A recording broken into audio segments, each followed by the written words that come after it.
Que le Seigneur vous bénisse. Que Dieu vous bénisse. Je vous salue ce soir dans le nom du Seigneur Jésus-Christ. Acclamons le Seigneur pour la grâce qu'il nous a donnée de répondre à son appel ce soir. Amen. Amen. Sans plus tarder, nous allons nous lever pour lire les Saintes Écritures.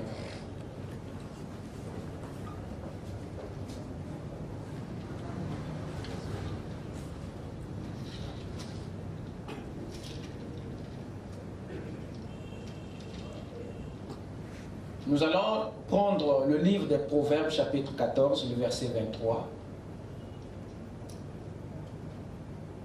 Proverbes 14, 23.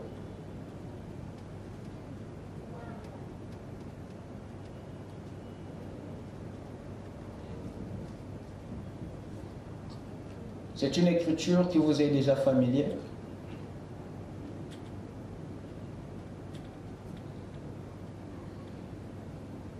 Voici ce que Salomon déclare ici.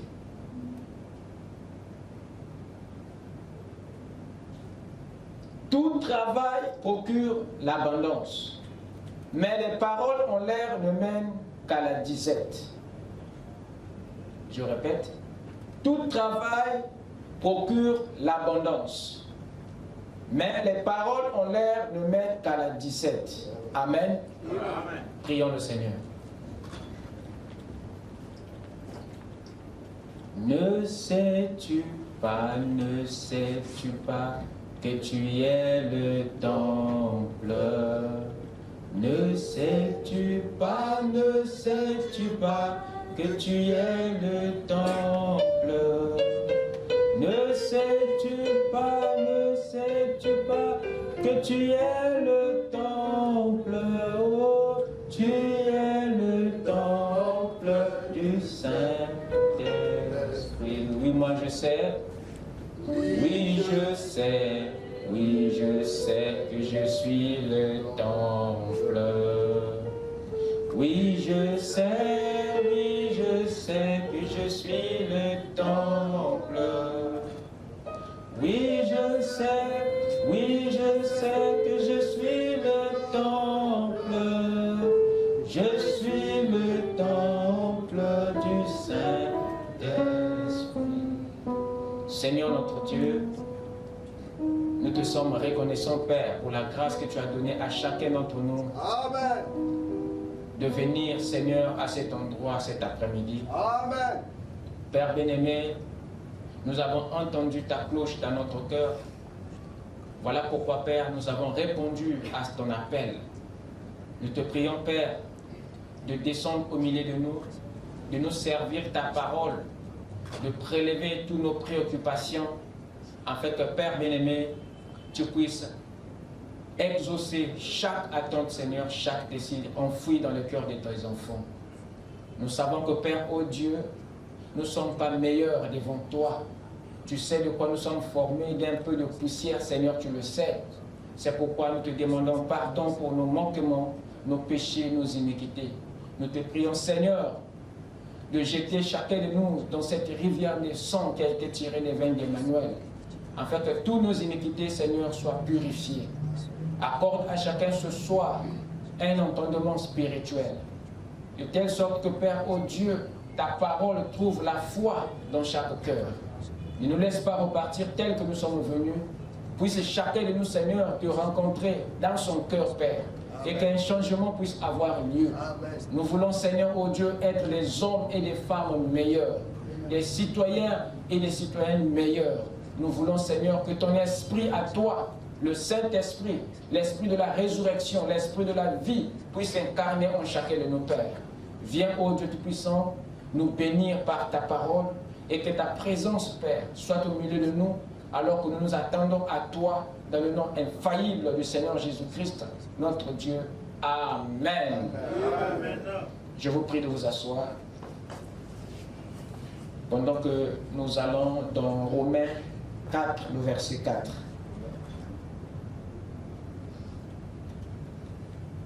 Romains 4, verset 4.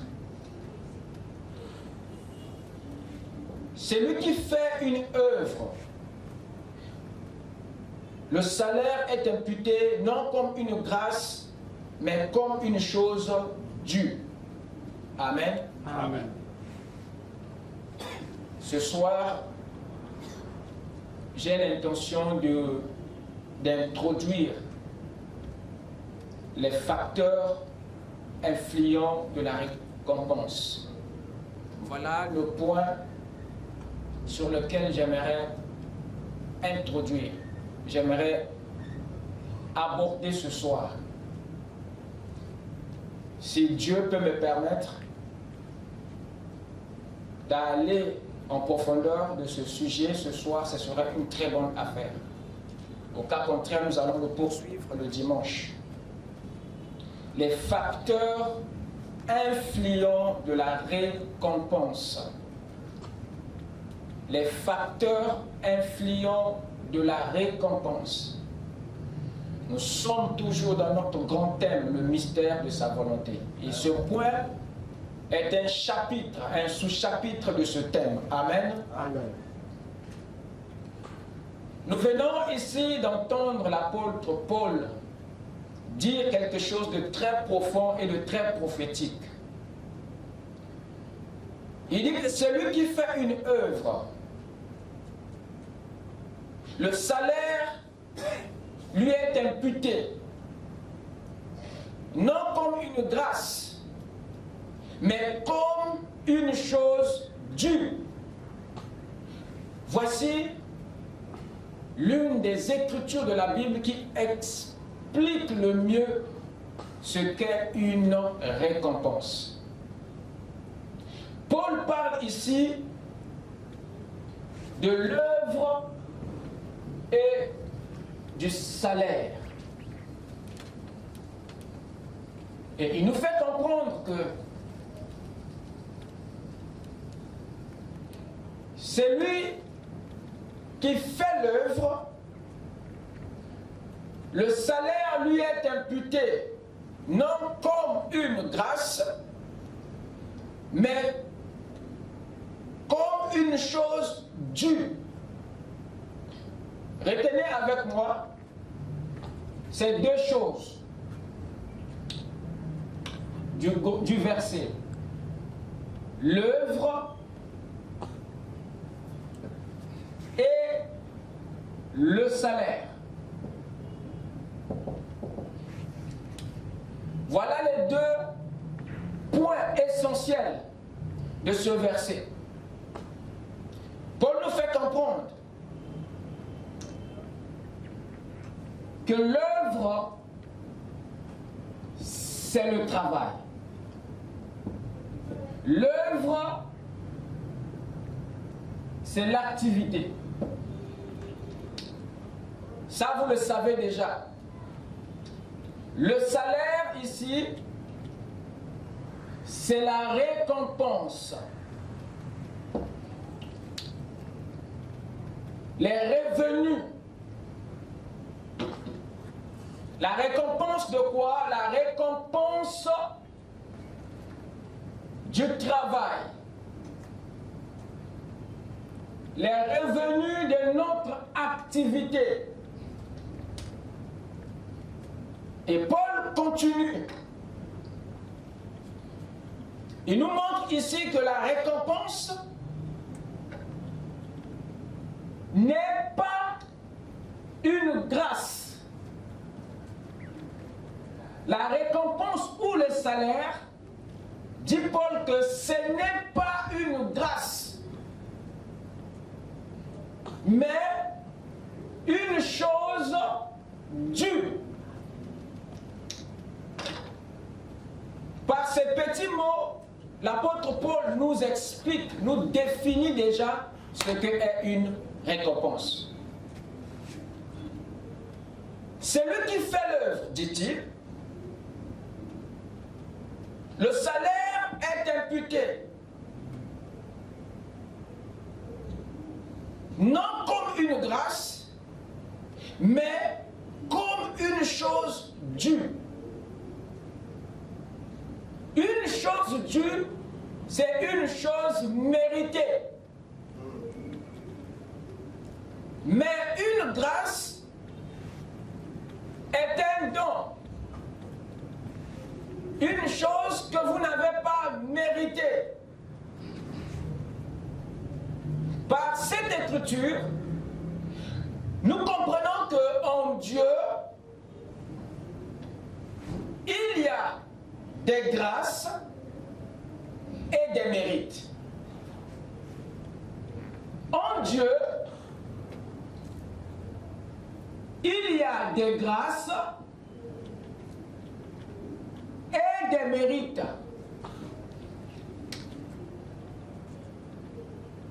Dans la vie, il y a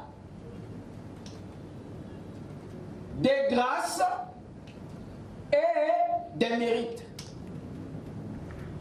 Tout en Dieu n'est pas gratuit. Tout en Dieu n'est pas don. Il y a des choses en Dieu qui sont des mérites, des choses dues. Mais ça, les chrétiens l'ignorent. Les chrétiens ne le savent pas.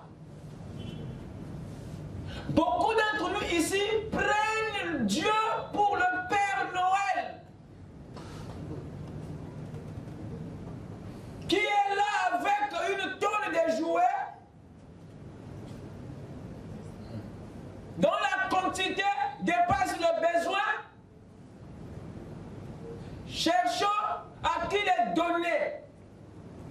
Et les chrétiens sont ces groupes des enfants qui se précipitent vers une petite porte qu'on appelle la religion pour s'accaparer des jouets.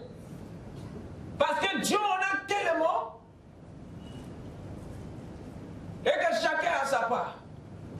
Il me semble que les chrétiens pensent que tout en Dieu n'est que don, n'est que gratuit.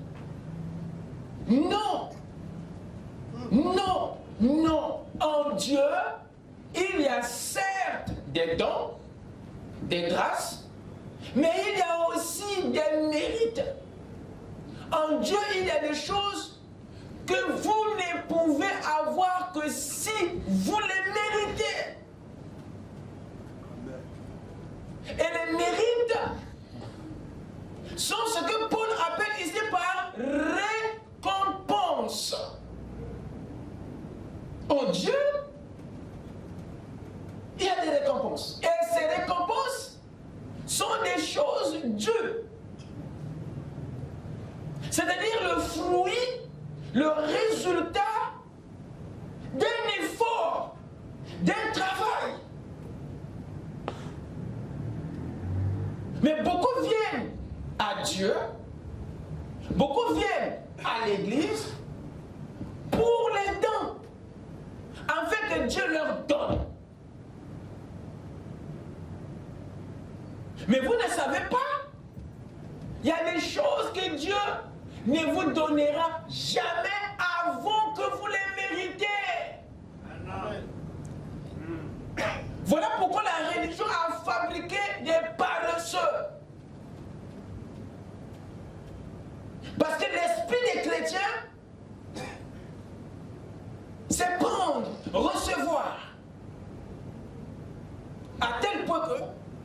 quand Dieu maintenant vient pour vous demander un effort supplémentaire, vous n'êtes incapable de le faire. Parce que la religion vous a préparé, vous a programmé à prendre, à recevoir. Quelqu'un m'écoute? Amen. Dans la vie, il y a des dons. Dans la vie, il y a des choses dues. Tout n'est pas dans la vie. Tout n'est pas gratuit en Dieu. Et ce que Paul dit ici, c'est un principe de vie que vous allez trouver dans le monde, c'est-à-dire la vie réelle, et dans le royaume, le corps de Christ. Parce que Dieu n'est pas un grand-père. Dieu est un père, mais pas un grand-père. Dieu n'a que des fils, pas des petits-fils. Et c'est très important pour nous de comprendre ce principe afin de bien marcher avec le Seigneur.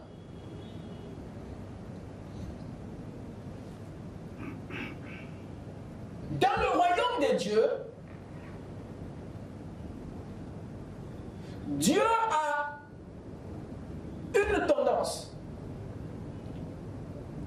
C'est lui de vous qualifier toujours pour certaines choses.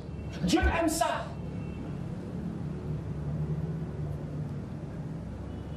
Comme je venais de le dire, il y a des choses pour lesquelles il n'acceptera pas que vous priez pour qu'il vous les donne. Parce que ce sont vos dons.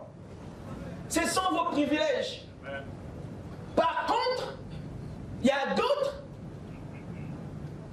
que tu pries, que tu jeûnes, il ne le donnera pas. Tu ne les recevras jamais. Amen.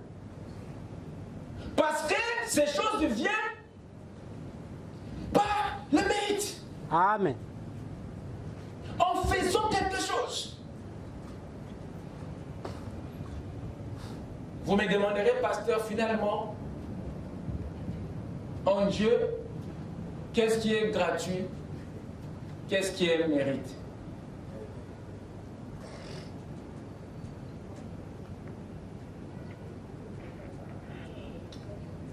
Le salut, c'est-à-dire la vie, est un don gratuit que Dieu vous fait. Amen. Vous écoutez ça? Amen. Mais le caractère, c'est-à-dire les vertus, ça c'est une chose que vous devez mériter. Amen. Le caractère n'est pas un don. C'est pas quelque chose qu'il prend dans son tiroir, son armoire et qu'il te donne. Non. Tous ceux à qui Dieu donne le salut, il leur exige le caractère. Amen. Parce que le caractère protège la vie. Si tu n'as pas le caractère, tu feras n'importe quoi avec le salut. Tu feras n'importe quoi avec la vie que Dieu t'a donnée gratuitement.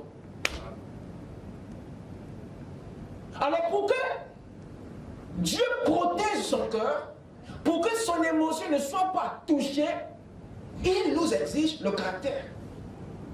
Parce que quand la vie est protégée en vous, la joie du Seigneur est garantie. S'il y a une chose que les chrétiens n'aiment pas, c'est le caractère. Amen. Ils affluent dans les églises pour le salut. Voilà pourquoi beaucoup aiment Dieu comme étant leur sauveur. Mais vous ne l'aimez pas comme étant votre Seigneur. C'est dans la position du Seigneur qu'il vous exige le caractère. Dans la position du salut, c'est là où il vous donne de sauveur, il vous donne le salut. Amen. Et beaucoup ici aiment Dieu pour son attribut de sauveur.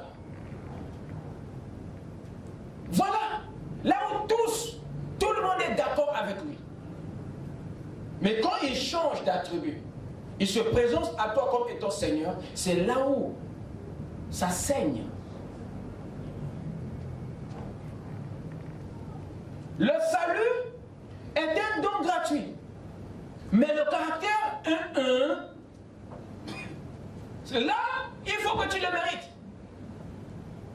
Le caractère est une chose due. Mais le salut est un don gratuit. Lisez avec moi Romains chapitre 6, verset 23, avant que nous avancions.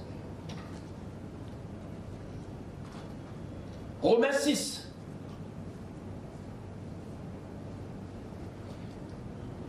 L'apôtre Paul ici nous surprend un tout petit peu par cette déclaration. Car le salaire du péché, c'est la mort. Mais le don gratuit de Dieu, c'est la vie éternelle en Jésus-Christ, notre Seigneur. Amen. Il y a des choses qui sont gratuites en Dieu. Amen. Amen. Amen. Écoutez maintenant ce que le prophète dit au sujet du caractère. Il dit ceci. Dans l'âge de l'église de Smyrne, disons, je commence par le choix d'une épouse. Paragraphe 82. Il dit ceci. La véritable église née de nouveau doit avoir le caractère qui était en Christ. Waouh! Il dit la vraie église qui est comment? Née de nouveau. Elle est déjà née de nouveau. Elle a déjà le salut. Mais elle, en mis sa nouvelle naissance, il dit doit, must, obligation, doit avoir quoi? Le caractère qui était en Christ. Donc tu peux avoir le salut, la vie dans ton âme, sans avoir le caractère. Voilà pourquoi vous verrez un enfant de Dieu qui est sauvé, mais qui vote encore dans le péché. Tu es sauvé dans ton âme, mais tu es rempli de grosses faiblesses. Et Dieu ne peut pas te donner le caractère de la manière qu'il t'a donné le salut, la vie. Est-ce que quelqu'un m'écoute? Amen. Et voilà le côté que l'Église n'insiste pas. Ce qu'on ne vous enseigne pas, ce qu'on ne vous dit pas. Ce qui fait de vous des chrétiens faibles. Ton attitude n'est jamais changée devant le péché, devant l'ennemi. C'est la même faiblesse que tu as toujours manifestée. Mais ton cœur est un cœur repentant à cause du salut. Mais sauf que ton cœur n'a aucune victoire.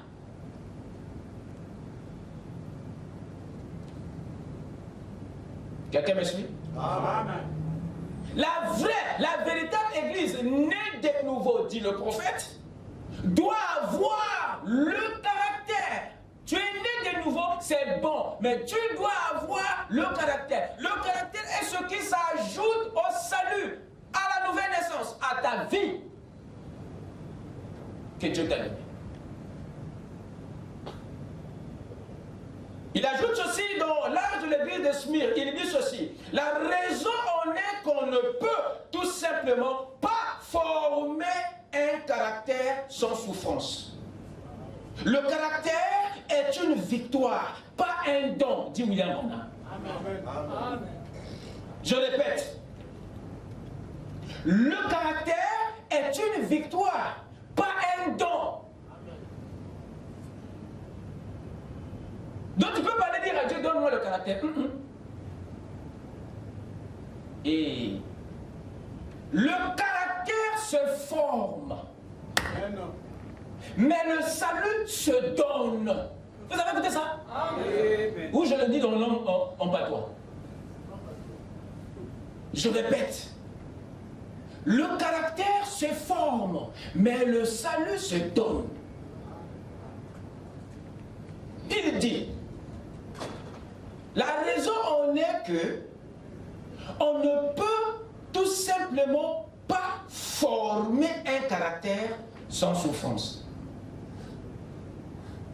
Une autre manière de vous dire qu'on ne peut pas façonner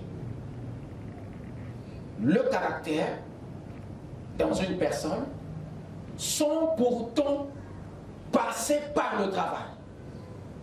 La souffrance, c'est le travail.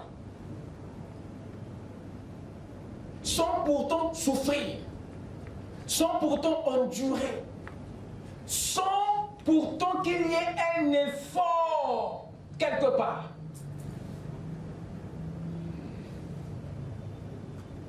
Donc le caractère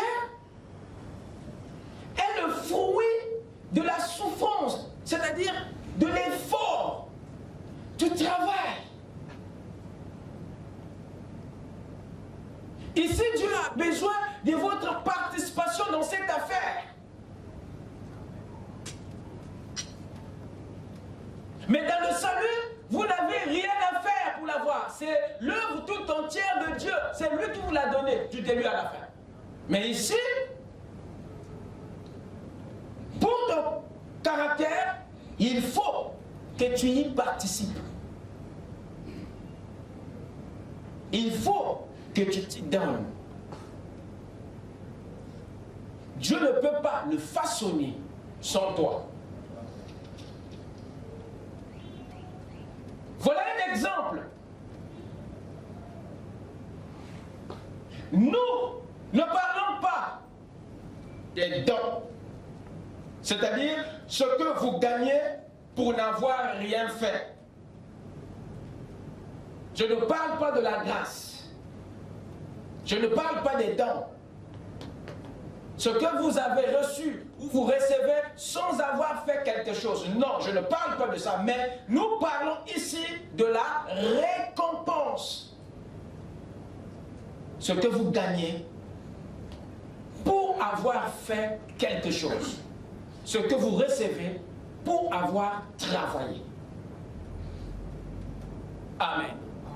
Et le caractère, dans cet exemple, est le fruit d'un travail, est le fruit d'un effort, est le fruit d'une épreuve, est le fruit d'une souffrance quelque part. Voilà pourquoi c'est une victoire.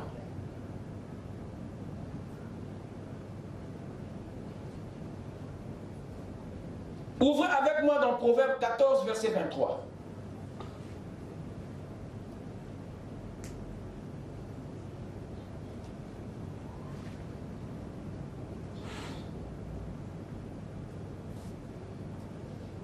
Salomon dit ceci. Tout travail procure quoi? L'abondance. C'est très, très important.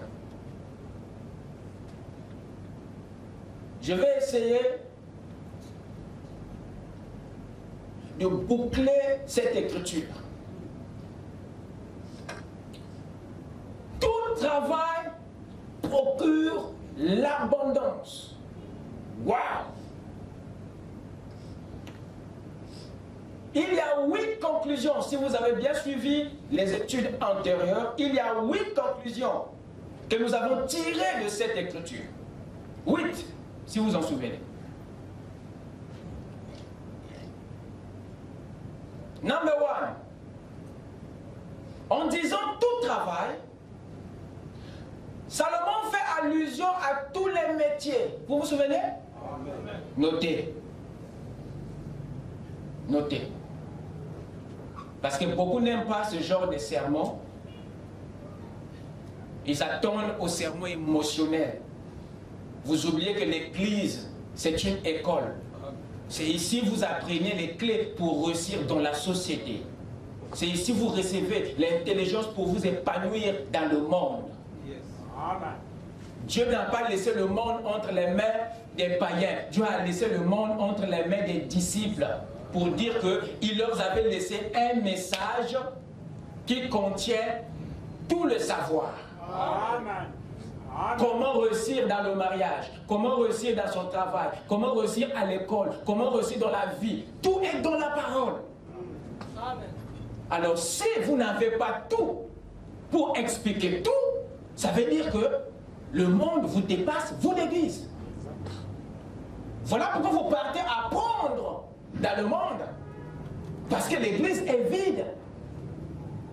Ne peut pas expliquer le travail, ne peut pas expliquer la richesse. Voilà pourquoi les gens vont dans des sciences occultes pour chercher la richesse, parce que l'Église est incapable de présenter la vraie forme de la richesse. Amen.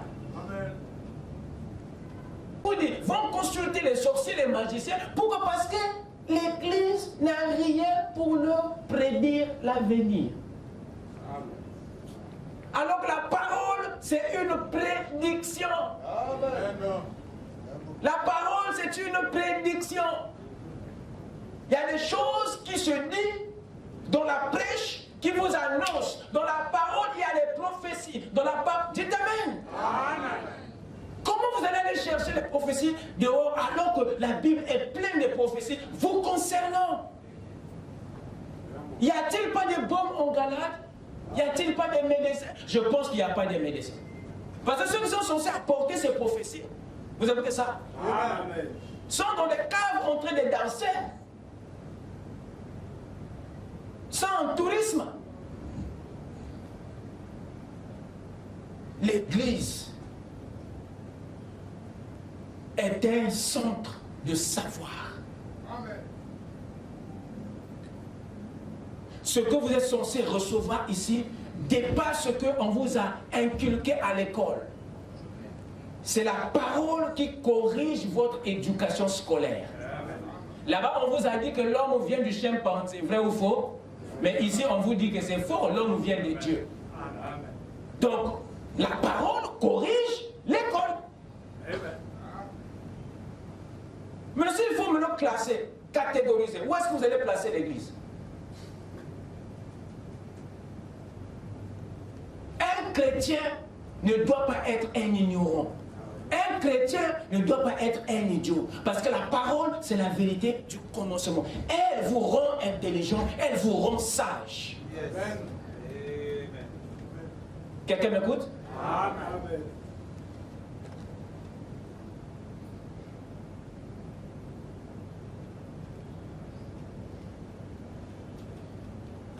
En disant tout travail, Salomon fait allusion à quoi? À tous les métiers. C'est-à-dire, ce que vous faites pour Dieu, ce que vous faites pour quelqu'un d'autre, ce que vous faites pour vous-même. Il y a 3 catégories de travail. Il y a ce que vous faites pour Dieu. Il y a ce que vous faites pour une société quelque part, une entreprise.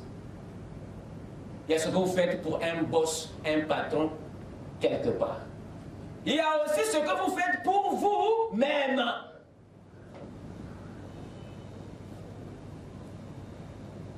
En réalité,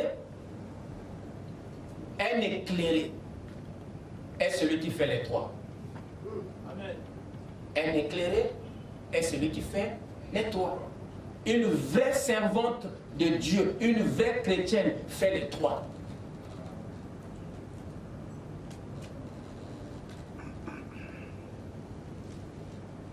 S'il y a un métier qu'il faut couper, c'est celui du milieu. Le travail pour autrui. Mais tu maintiens celui de Dieu et pour toi-même. Amen. Parce que ce que tu fais pour quelqu'un d'autre, c'est bien. Mais c'est très dangereux. Pourquoi? Parce que tu ne contrôles rien. Amen. Il peut t'amener à être en désaccord avec Dieu et avec toi-même. Ton patron.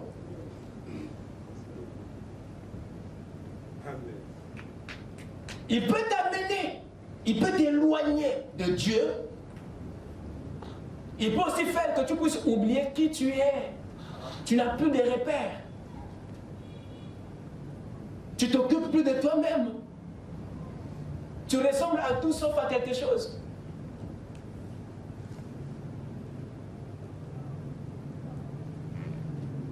Et vous devez savoir comment gérer ces métiers. Vous devez savoir s'il y a un qu'il faut supprimer, lequel.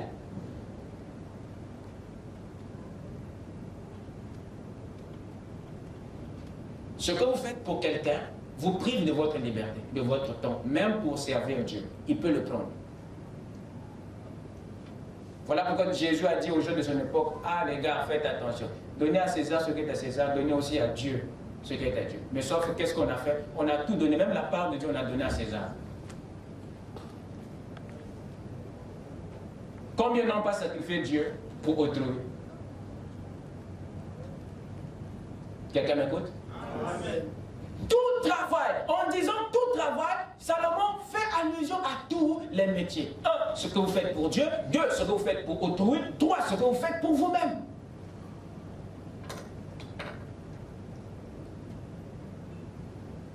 Tout travail. Salomon pense à ce que tu fais maintenant. Ce que tu es en train de faire, ce que tu fais maintenant. Ton boulot d'aujourd'hui. En disant tout travail, y compris ce que tu fais maintenant, ma soeur.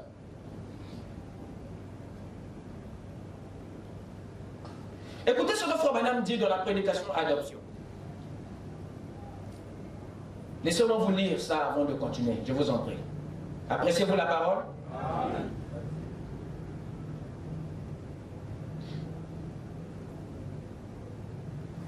Dans la prédication adoption de 1960,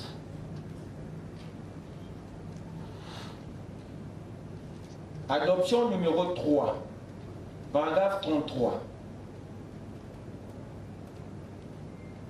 Le prophète dit ceci.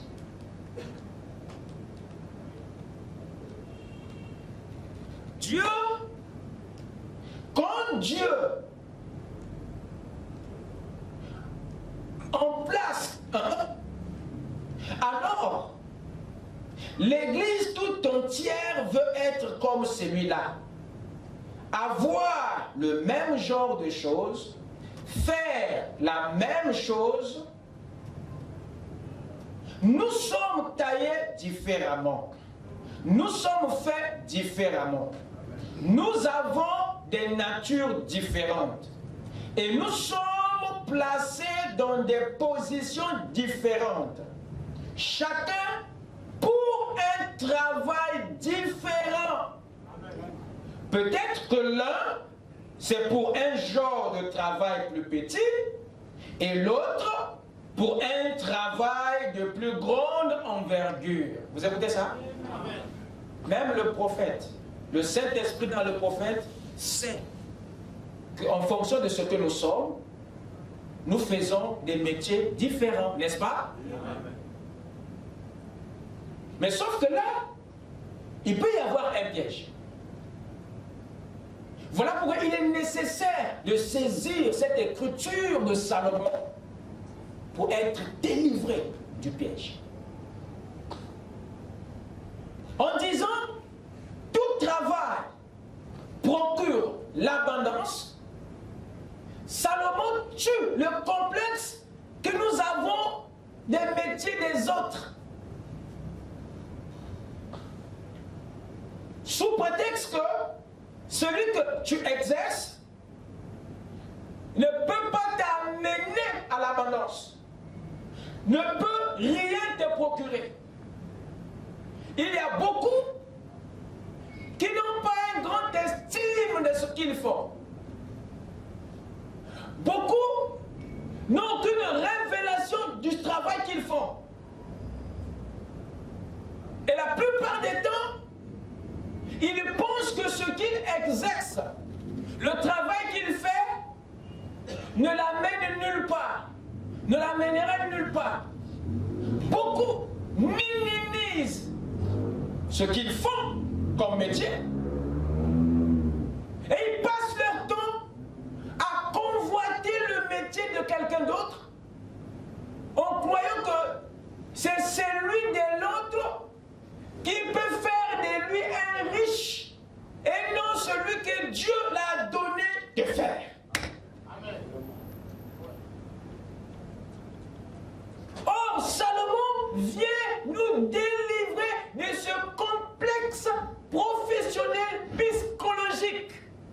C'est un syndrome. C'est une pathologie. Que dit Salomon?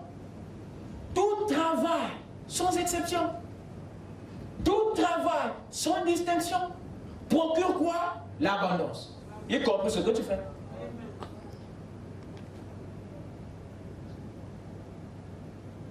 Celui qui croit à cette déclaration de Salomon ne peut plus envier le métier de quelqu'un d'autre. Il tombera amoureux de son métier, si petit soit-il. Et c'est ça qui vous retient en bas. Vous haïssez ce que vous faites. Votre cœur ne bat pas en harmonie avec votre métier. Ton âme envoie des vibrations négatives envers ce que tu fais. Comment vas-tu prospérer? Vous envoûtez votre propre avenir. Vous maudissez votre propre travail. Comment vas-tu prospérer? Dis-moi. Mais il faut découvrir que dans ce que je fais, dans cette petite pierre que je détiens, je peux ramener les 7 anges sur la terre. Amen. La voix a dit au prophète, prends cette petite pierre. Il dit, c'est ça qui a déclenché tout. Et ce que tu fais est comme une petite pierre. Mais dans cette petite pierre, il y a l'abondance. Amen. Mais il faut que tu vibres en harmonie avec ça. Tu dois aimer ce que tu fais, même s'il te procure 5 francs la journée. D'abord, il faut que tu synchronises avec ça. Salomon dit tout travail procure l'abondance. Il n'a pas dit que tous les métiers les mieux payés procurent l'abondance. Il n'a pas dit ça. Il n'a pas dit ça. Ayez l'oreille des enfants de Dieu quand vous lisez la Bible. Tout travail procure l'abondance.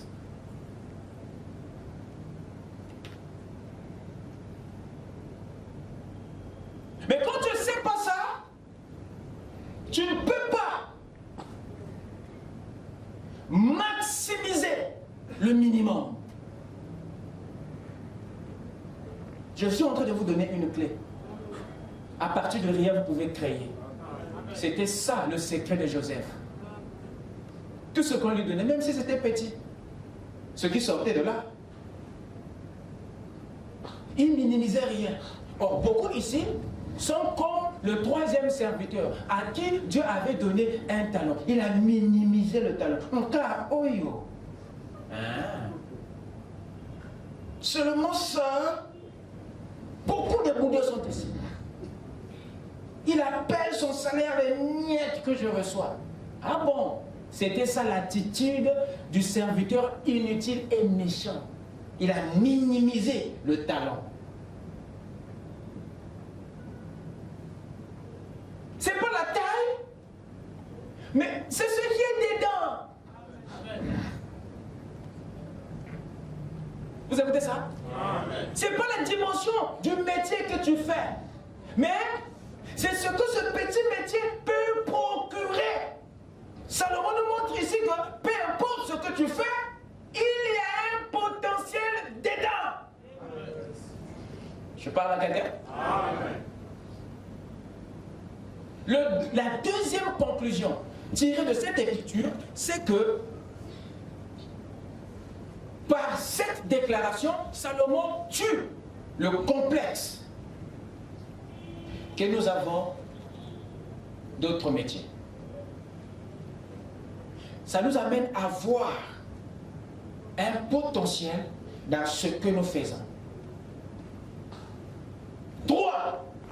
En disant que tout travail procure l'abondance, Salomon met tous les métiers au même pied d'égalité, au même diapason. J'aimerais que vous notez ça.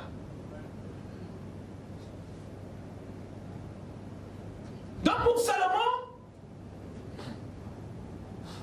tous les métiers sont au même niveau. Celui qui travaille pour le président, et celui qui ne travaille pas pour le président. Pour Salomon, comment? Parce que les deux métiers ont le même potentiel.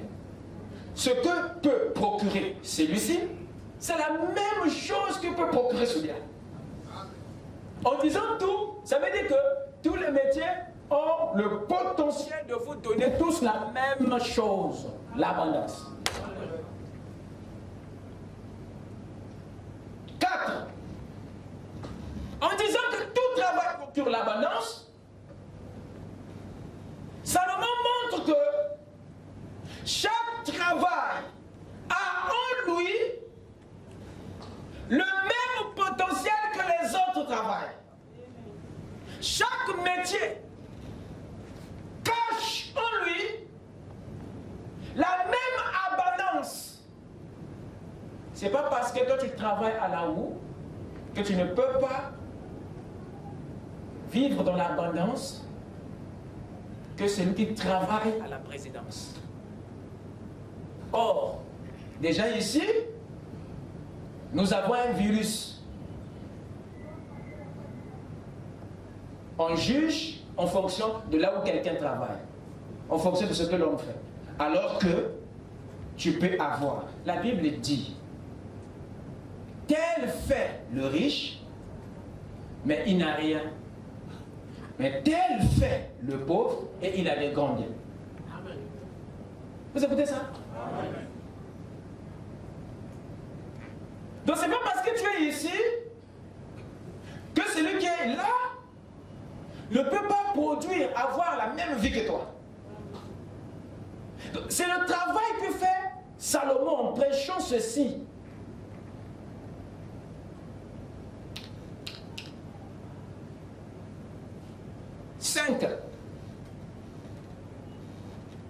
En disant que tout travail procure l'abondance, Salomon nous montre par là que la voie de l'abondance, c'est le travail. Amen. Le chemin pour atteindre cette abondance, c'est le travail. Or, c'est là le mal de beaucoup de chrétiens. Or, beaucoup de chrétiens veulent avoir cette abondance par miracle.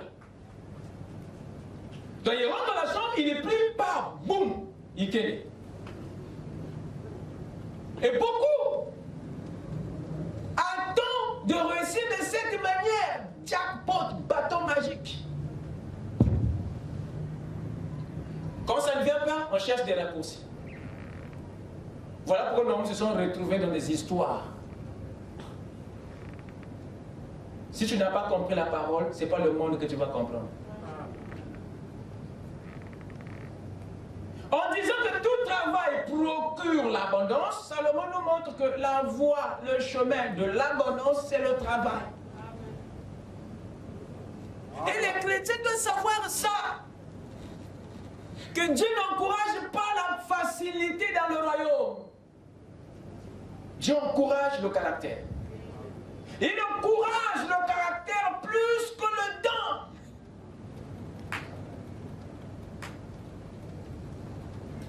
Dieu respecte le travail.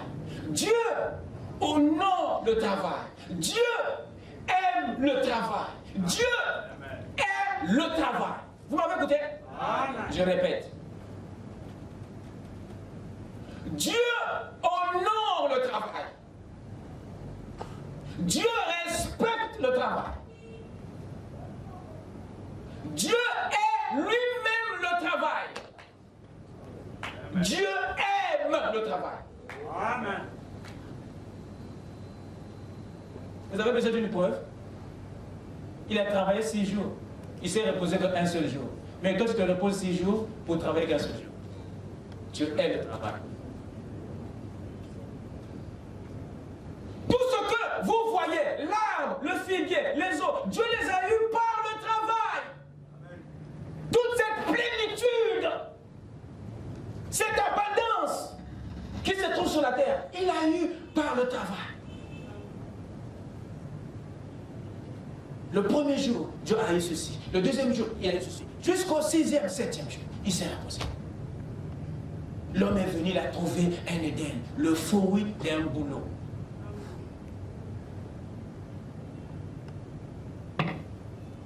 Mais nous, on veut cette abondance sans rien faire.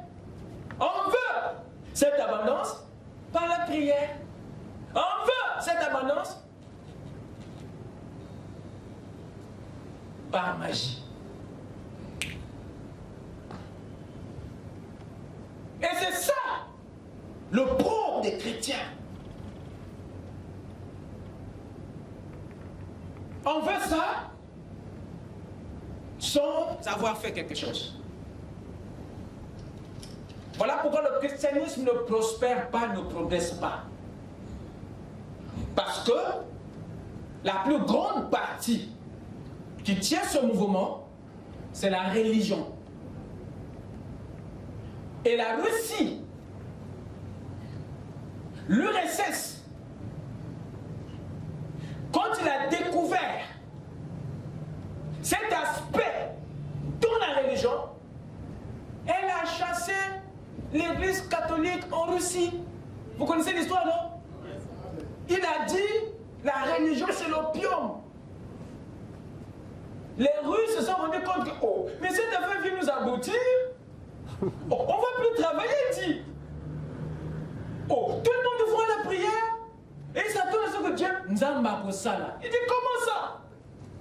Il dit, non, si je ne mets pas ça dehors, je vais produire des paresseux ici. Il a chassé la religion parce qu'il avait vu cet aspect dépouillant qui font des gens des mollusques, des parasites, des paresseux.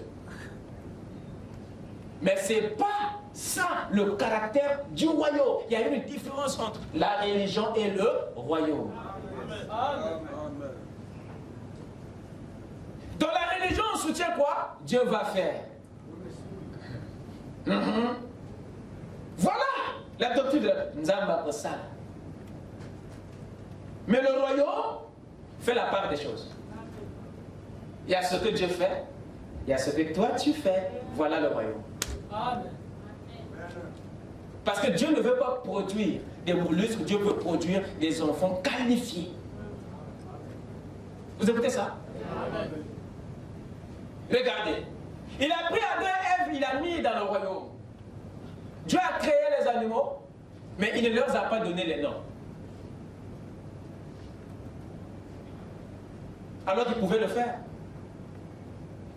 Sinon, il allait briser les principes du royaume. Parce que dans le royaume, il y a une part que Dieu fait, il y a une autre part que l'homme doit faire. C'était ça la part d'Adam, nommer les animaux. Mais dans la religion, vous vous attendez à tout. Même ce que tu fais là, tu attends que Dieu le fasse. Jésus a dit, vous êtes le cep, je suis le sarment. En d'autres termes, je suis l'arbre, je suis le tronc, et vous, vous êtes les branches. C'est ce que Jésus a dit. Amen. Amen. Quel était le message? Quel était l'enseignement? Si lui, il est le tronc, et que nous, nous sommes les branches, ça veut dire que ce n'est pas le travail du tronc de porter les fruits, c'est le travail des branches. C'est les branches qui doivent porter les fruits, pas le tronc. Mais vous, vous voulez que le tronc le fasse. Lui, il vous envoie la sève. Le tronc vous envoie la sève, la vie. En fait, à partir de cette vie, vous produisez les fruits. Amen. Voilà le royaume. Les tâches sont réparties.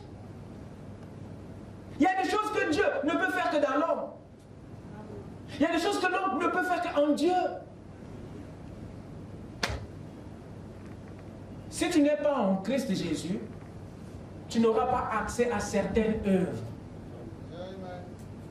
Que tu jeûnes, que tu pries, au Kosa Langote, les Bongotoulou. Donc il y a une vie. Pour la voir, pour la manifester, il faut être en Christ. Et il y a des choses pour les faire, il faut que Dieu soit en toi. Amen. Et Amen.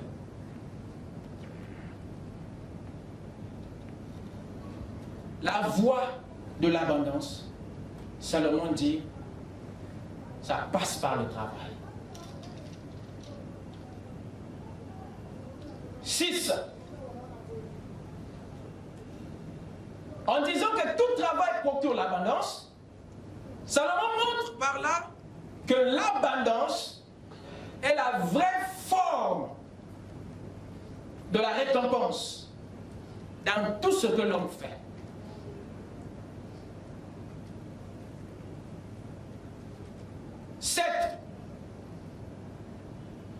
En disant tout travail procure l'abondance, Salomon annule l'argent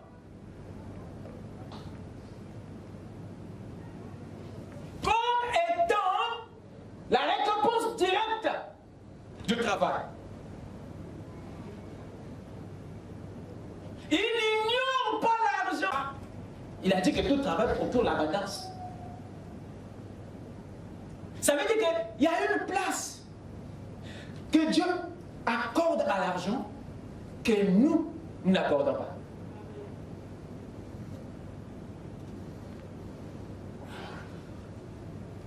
Huit. Et cette abondance, avons-nous dit,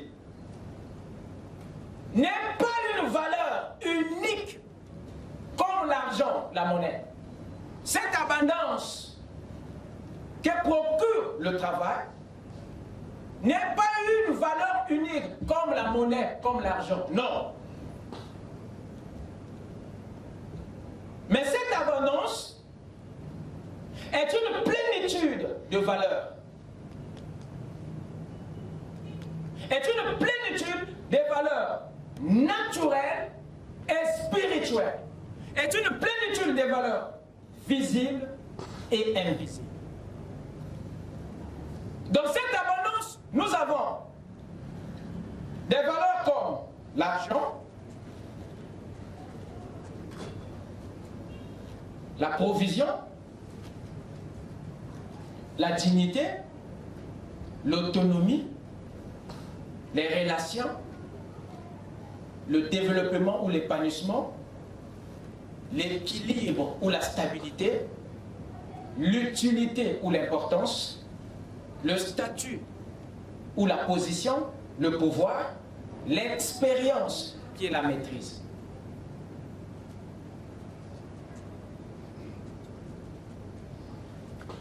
L'argent est une partie de la récompense. L'argent est une partie de cette abondance. Salomon montre que ce que le travail peut vous procurer ne se limite pas seulement à la monnaie, à l'argent. Mais c'est tant au-delà de la monnaie. C'est tant au-delà d'autres valeurs spirituelles, naturelles, que votre œil n'arrive pas à percevoir.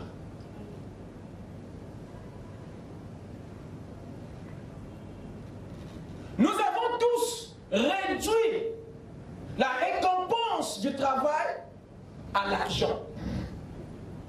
Voilà pourquoi nous ne voyons plus les autres vertus, les autres valeurs que le même travail nous apporte, nous procure. Donc ce que nous voyons, c'est juste une infime partie. Le côté visible d'un iceberg.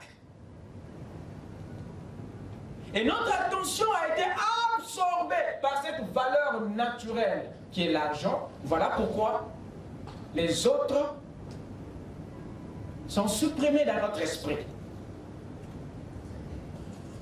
Cette attitude qui consiste à voir uniquement l'argent dans ce que nous faisons comme travail, est un comportement que William Branham déplore énergétiquement dans cet âge, dans les croyants et dans les pasteurs.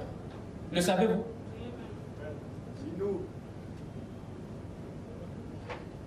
Allez-y avec moi dans Sans argent, sans rien payer. Sans argent, sans rien payer. Prêché en 1959. Paragraphe 49.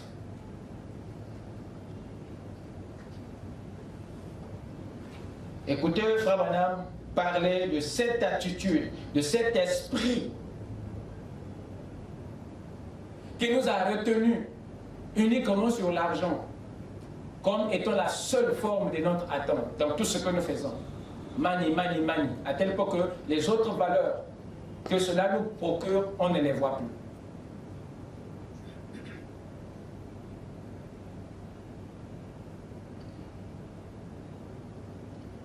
Écoutez, je commence la lecture au paragraphe 49.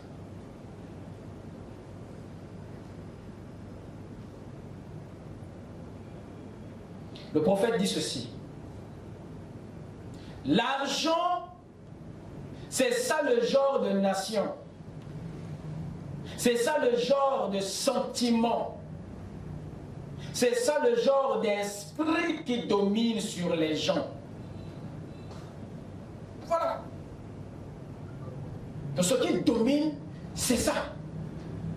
L'attente de tous les hommes, de toutes les femmes.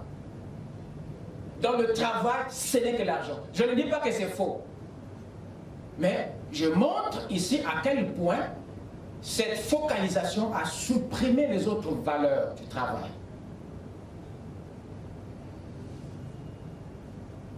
Prenez le paragraphe 53 jusqu'au paragraphe 60. Lisons.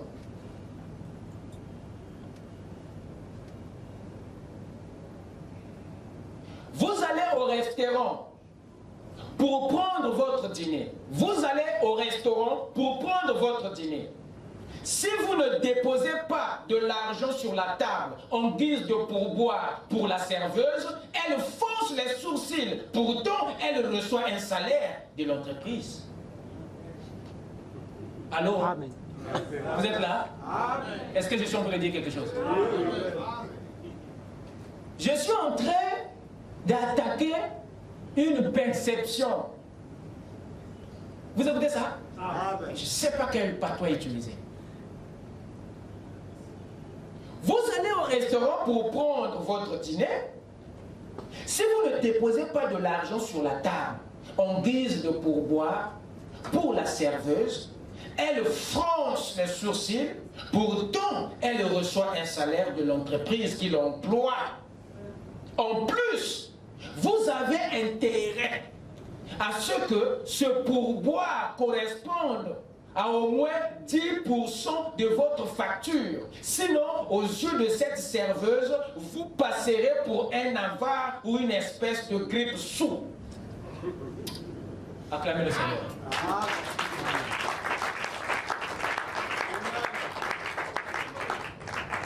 Toi, tu ne vas pas au restaurant?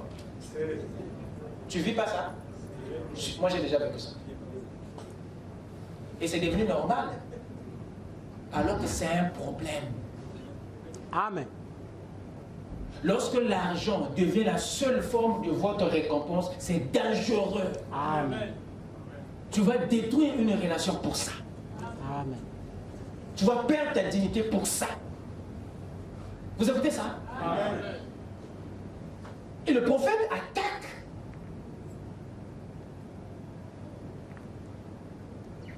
Il continue.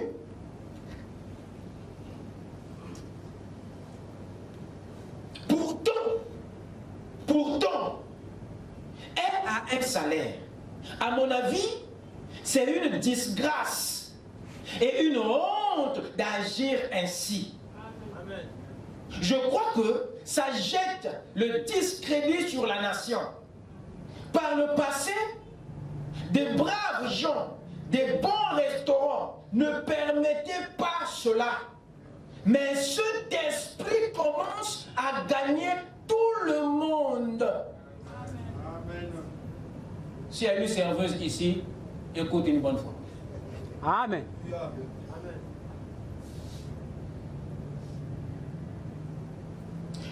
Je devais faire un voyage en train. Vous êtes là? Amen. Et un porteur, je tenais une petite mallette dans une main, une valise dans l'autre.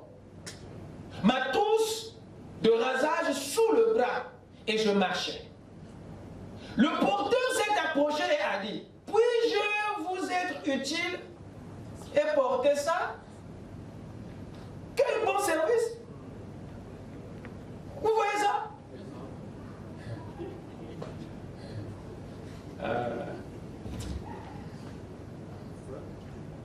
On peut continuer. Hein? Amen.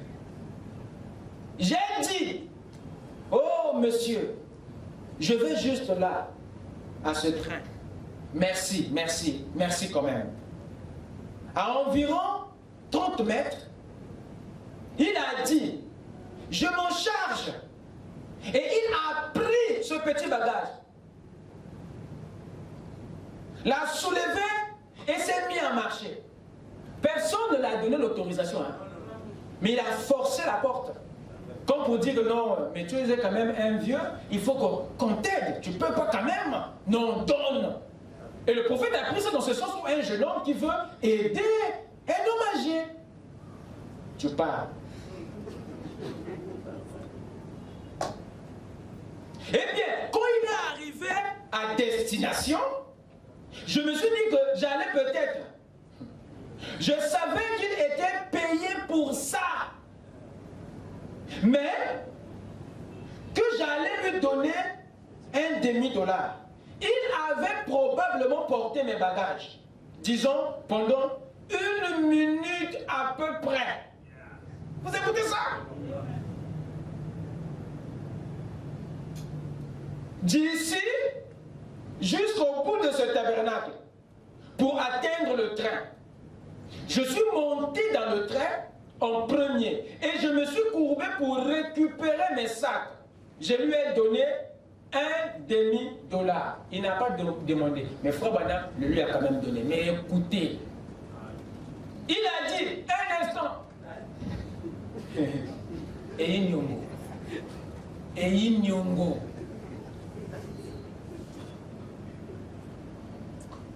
J'ai dit, qu'y a-t-il, monsieur? Il a dit, j'ai porté vos 3 sacs. Donc, le gars avait déjà facturé les 3 sacs. Il dit, j'ai porté 3 sacs. J'ai dit, oui monsieur, c'est vrai. Quel est le problème? Il a dit, mon tarif de base est de 25 cents par sac. Mais quand il a dit, bon modèle, quand tu as pris mon sac, c'est toi qui as forcé, on ne nous sommes pas accordés, mon gars. Vous voyez maintenant l'état d'esprit des gens? Mais ils pouvaient bien le faire et ne pas prendre l'argent. Mais ça ne veut pas dire que tu n'as rien gagné. Alors, lorsque votre récompense n'a que comme forme l'argent, c'est là le problème. Parce que pour lui, s'il n'avait pas eu l'argent, c'est comme si il n'a pas été récompensé. Il a travaillé en vain. Vous voyez? Mais William Branham, c'était une grande relation déjà. Amen, amen. Amen. Amen. Pour avoir travaillé, aidé un homme de ce calibre, mais tu t'es déjà tapé là une grande relation. Dans ton agenda, quelque chose s'est ajouté. Et cette relation peut résoudre un problème que l'argent ne peut pas résoudre. Amen. Mais ça, vous ne voyez pas. Votre attente. Voilà pourquoi Makamozo Simbali. En disant que tout travail procure l'abondance, Salomon voyait tout ça. La relation, les connexions. Vous voyez l'importance, l'utilité. Il voyait tout ça en dehors de l'argent. Il voyait tout ça.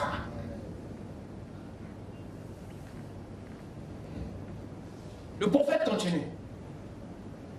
Mon tarif de base, c'est 25 cents par sac.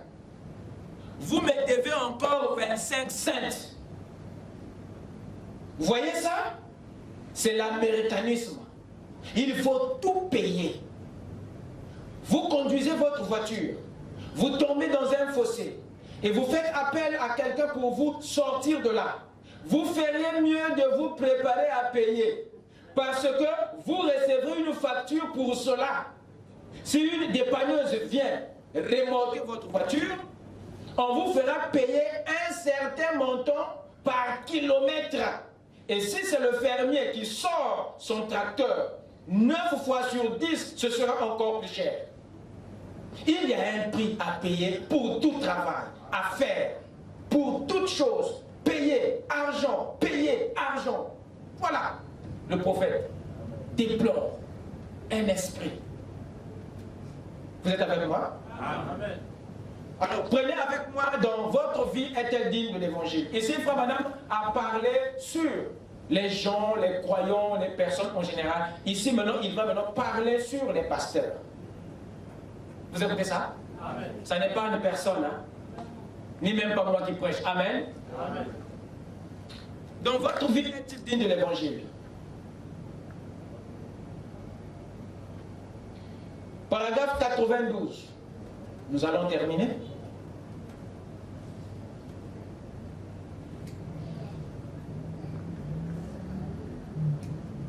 Le prophète dit ceci.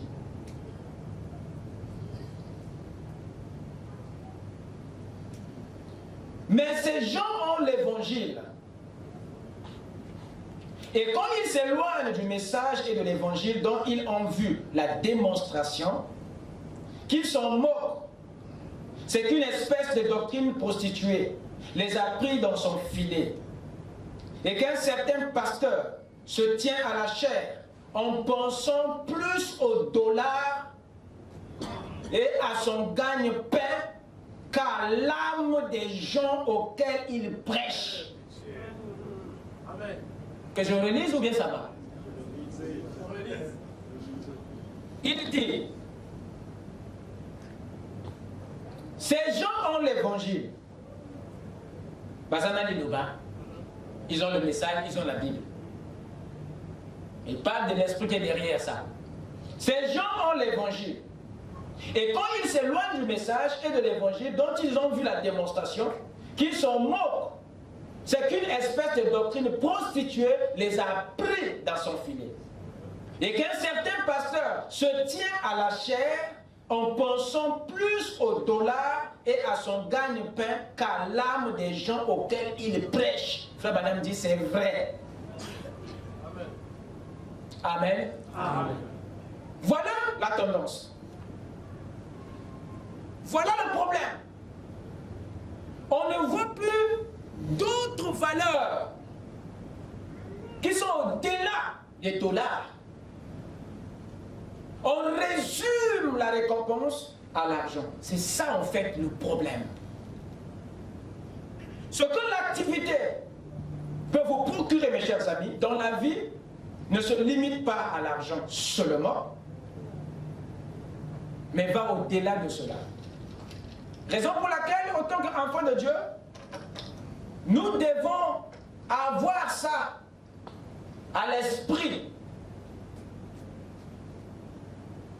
C'est à cause de cette abondance, cette plénitude, que la Bible dit que l'activité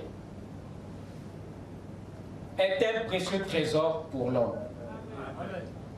C'est à cause de cette abondance.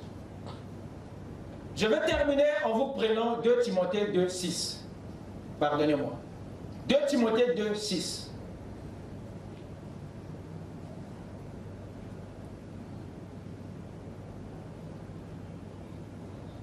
Ici, c'est l'apôtre Paul qui lâche un petit mot qui nous aidera à comprendre ce principe. 2 Timothée 2, verset 6. Il dit ceci. Il faut que le laboureur travaille avant de recueillir les fruits. Vous êtes avec moi? Amen. Il parle ici de 3 choses, si vous avez fait attention. Il parle du laboureur qui doit faire quoi? Qui doit travailler. avant d'avoir quoi? Les fruits. N'est-ce pas? Le laboureur ici, c'est vous. C'est toi le laboureur. Le travail ici, c'est ton activité. Ton travail, peu importe ce que c'est. Le fruit ici, c'est la récompense de quoi? De ce que tu fais, de ton travail. Vous êtes avec moi? Maintenant, regardez. Dans la pensée de Dieu, la récompense de ton travail n'a jamais été qu'une seule valeur, mais plutôt une plénitude. Le fruit, Paul présente cela comme étant la récompense du laboureur, n'est-ce pas? De son travail. Alors, dites-moi un peu, qu'y a-t-il dans le fruit? Genèse 1, verset 12 dit ceci, que dans le fruit, il y a la sémence, ou les sémences. Vrai ou faux? Et dans les sémences, il y a quoi? Les racines, la tige, les branches, les feuilles, le grain. Conclusion, le laboureur que vous êtes, en réalité, vous ne travaillez pas pour la racine, mais vous travaillez pour le fruit, qui est une plénitude. Donc la vérité est que vous ne travaillez pas pour la tige, qui est une valeur, qui est un détail du fruit. Parce que dans le fruit, c'est-à-dire dans ta récompense, qui est le fruit, il y a la sémence, la tige, les racines, histoire de tout. Donc en réalité, tu travailles pour la plénitude. Tu ne travailles pas pour la tige ou la feuille. Tu travailles pour tout ça. Voilà pourquoi la récompense du travail du laboureur, ce n'est pas la tige, mais c'est le grain, c'est le fruit, c'est la plénitude. Parce que dans le fruit, il y a tout. Il y a la forêt dedans. Il y a les tiges, histoire et tout. C'est le même ici dans ce que Salomon est en train de dire. Tout travail procure l'abondance. En réalité, l'argent n'est qu'une partie de ta récompense, de cette abondance. Dieu te donne par ton travail une plénitude. Il y a beaucoup de valeurs que tu es censé tirer de ton travail. Et ça, il faut le savoir. Que Dieu vous bénisse.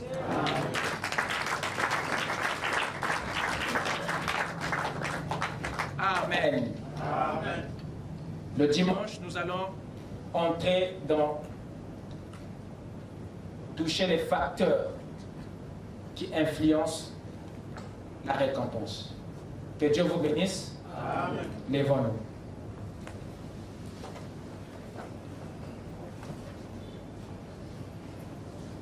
Avec nos têtes inclinées.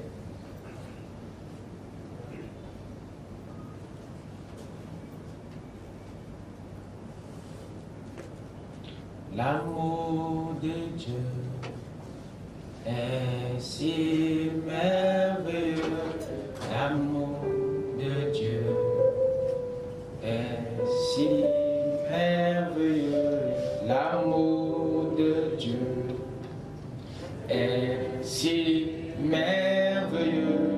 Oh, quel amour, l'amour de Dieu, l'amour de Dieu,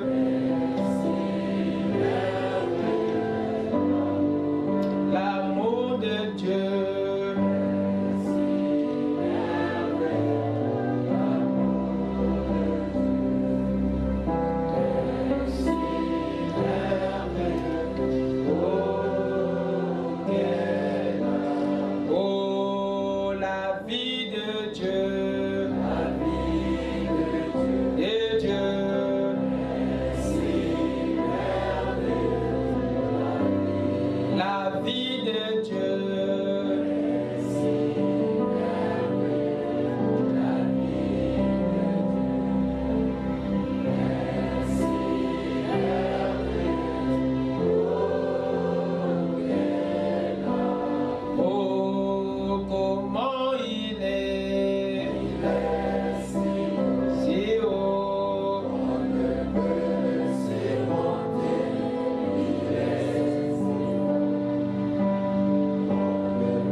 puisse offrir une prière à son Dieu.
Seigneur notre Dieu, nous te remercions, Père éternel, pour ta bonté et ta bienveillance. Merci, ô Dieu, d'avoir éclairé notre esprit, d'avoir chassé les ténèbres dans notre âme, de nous avoir transmis, Seigneur, les eaux pures. Et maintenant, Père, nous savons qu'ô Dieu Tout-Puissant, nos pas, Seigneur, ô Dieu, vont maintenant être placés là où, Seigneur, toi, tu as jeté ta lumière.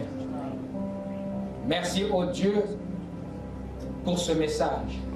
Merci, Seigneur, ô Père Céleste, pour ton assistance. Alors nous allons devoir rentrer chacun dans sa maison respective. Nous croyons que ton ange va nous accompagner. Nous croyons que, Père, le sommeil de tout un chacun sera doux et paisible. Et que tu accorderas à tout un chacun une santé de fer pour continuer à te servir dans ce corps de chair. Que tes anges, Seigneur, campent autour de tes enfants. Viens, Seigneur, ô Dieu, combattre à notre place. Et que, Père, ô Dieu Tout-Puissant, tous les projets, toutes les entreprises, tous les efforts de tes enfants, Seigneur, puissent produire une grande récompense, Seigneur. Je les confie à toi, toi qui ne faillis jamais dans tes propos, toi qui ne faillis jamais dans ton secours. Je les confie tous à toi, Seigneur.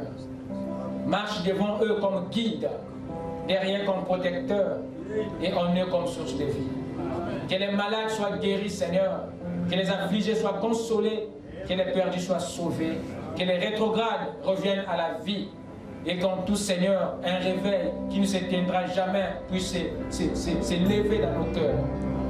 Bénis-nous, Seigneur, dans le nom de Jésus-Christ. Amen. Que Dieu vous bénisse.